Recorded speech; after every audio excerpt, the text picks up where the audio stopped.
Teknolojinin hayatımızı kolaylaştırması gerekirken maalesef ki günümüzde sosyal platformlar üzerinden hayatımızı yönettiği bir süreçteyiz. Kişiler benlik saygısını, kabul görme arzusunu, beğenilme ihtiyacını temel güvensizlikleriyle birlikte sosyal platformlar üzerinden sağlamaya çalışırken maalesef ki bu durumda yaşadığı her olumsuzlukla duygusal bir çökkünlük yaşamaya sebep oluyor. Dolayısıyla birey bundan sonra ruhsal sıkıntılar yaşamaya, kapı açık bir şekilde yaşamaya devam ediyor. Bu süreçte selfie çekmenin ya da sosyal platformların insanların psikolojik sağlığı üzerindeki etkileri olumsuz sonuçlanabiliyor. Dünyada 2014'ten beri selfie çekme uğruna hayatını kaybedenlerin sayısı 100'e yaklaştı. Günlük 3 ila 6 arasında selfie çekme çabası içerisinde olan bir birey mutlaka ruhsal bir sorun yaşadığı düşünülür. Ya da 6 ila üzerinde bir selfie çekme çabası içerisinde olan bir birey selfietist denilen bir ruhsal sorunla karşı karşıya kalır.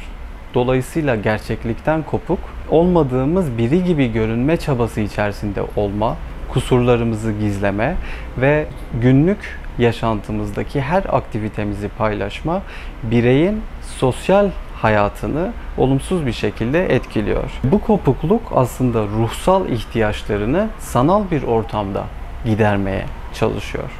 Dolayısıyla gerçeklik ilkesinden bağımsız ve teknolojinin hayatımızı kolaylaştırmaya yönelik bir araç olduğunu unutmamız bireyin ruhsal problemler yaşamasına çok önemli katkıları oluyor.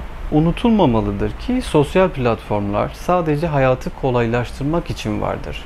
Eğer bu düzeyde demin bahsettiğim gibi 3'ün üzerinde selfie çekme çabası var ise bireyde mutlaka yaşadığı psikolojik sorunlarla ilişkilidir.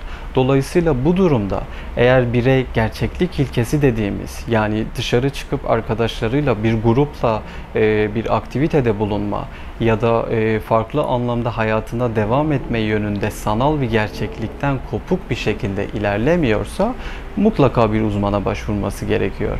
Ve hayatının gerçekten zamanının büyük bir kısmını sosyal platformlara ya da teknolojik aletlere ayırıyorsa bu ruhsal ihtiyaçlarını gidermez, aksine ruhsal sorunlara yol açar. Birey mutlaka bu kavramı, bu ayrımı unutmaması gerekir ve hayatına gerçeklikten kopuk bir şekilde devam etmemesi gerekiyor. Dışarı çıkmak, yürümek, arkadaşlarıyla buluşmak ya da herhangi bir farklı bir aktivitesi varsa gerçek bir şekilde hissederek insancıl ruhsal ihtiyaçlarını karşılayarak ilerlemesi gerekir. Aksi halde ruhsal sorunlarla her zaman başa çıkamayabilir. Birey zaten sosyal platformlar üzerinden aslında olmadığı bir karakter yaratıyor. Şimdi bu karakteri yaratma isteği nereden geliyor? Dolayısıyla kendi gerçekliğindeki yaşadığı problemlerden geliyor. Yani birey yalnızlık durumunu, yalnızlık duygusunu yaşıyorsa, hayatında bir takım problemler var ise, iş yerinde ya da sosyal hayatında ya da romantik ilişkisinde bazı problemler yaşıyorsa ya da farklı kusurları var ve bir gruba ait hissetmiyorsa, ne yapıyor burada? Yeni bir karakter oluşumuna ve bu karakteri de kendi istekleri doğrultusunda kusurlarından arınmış bir şekilde yaratıyor.